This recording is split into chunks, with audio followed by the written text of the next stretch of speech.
Hello, welcome to Do It Yourself channel. Today I will show you how to add contact to emergency contacts in Samsung Galaxy Z Fold5.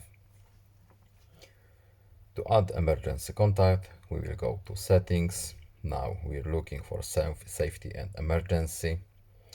And here we have emergency contacts. So to add emergency contact, we simply tap this button here, and here we have our contact book. Let's add our dad to emergency contacts. Done. And now our dad's number is in emergency contacts. Alternatively, we can simply go to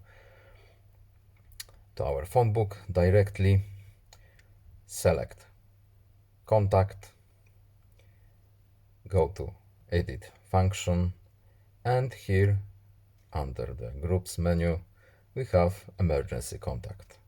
Add, yes, we have little pop-up window here, yes, back out, and now we have emergency contact saved.